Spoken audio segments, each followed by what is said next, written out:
नमस्कार. आरोग्यशाहीमध्ये मी वैद्य नमिता आणि मी वैद्य भाग्यश्री आपलं स्वागत करतो. आरोग्यशाहीमधलं चौथं अक्षर आहे श.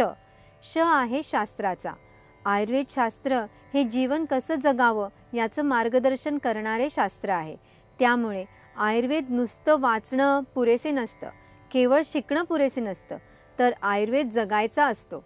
आयुर्वेदात सांगितलेले छोटे छोटे नियम जर आपण प्रॅक्टिसमध्ये आणले तर आपलं शारीरिक, मानसिक, सामाजिक इतकंच नाही तर आध्यात्मिक आरोग्यसुद्धा सुरक्षित राहू शकतं. अन्न, वस्त्र आणि निवारा या तीन मूलभूत म्हणजे जीवन जगण्यासाठी आवश्यक गोष्टी समजल्या जातात. आज आपण या तिन्ही गोष्टींमध्ये एक आरोग्यशास्त्र म्हणून आयुर्वेद काय सांगतो ते थोडक्यात पाहूया.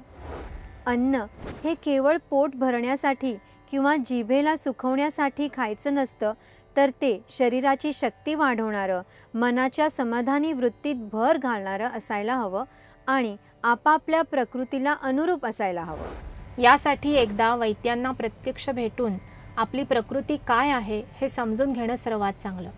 बरोबरीने आहार सात्विक, त्या त्या ऋतूला अनुरूप, उत्तम प्रतीचा आणि मूळचा देशी असणारा असावा. ज्या भाज्या किंवा जी फळं आपल्या आजी आजोबांनी कधी खाल्ली नाही ते सरसकट रोज खाणं आपल्यालाही मानवणारं नसतं.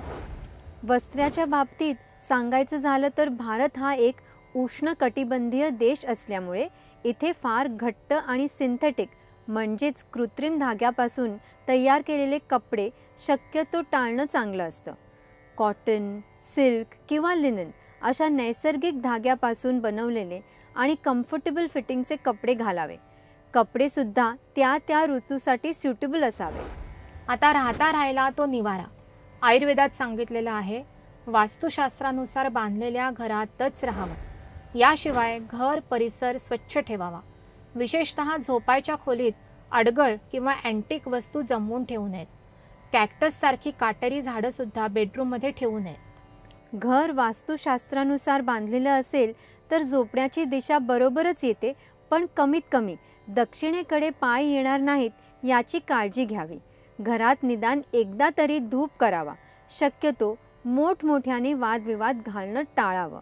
वास्तू शुद्ध आणि आनंदी राहिली की आतील माणसंही प्रेमाने आणि समाधानी राहू शकतात. आयुर्वेद शास्त्रातलं आणि अजूनही इतर भारतीय शास्त्रातलं जीवनोपयोगी मार्गदर्शन जाणून घेण्यासाठी पाहत रहा आरोग्यशाही लोकशाही मराठीवर.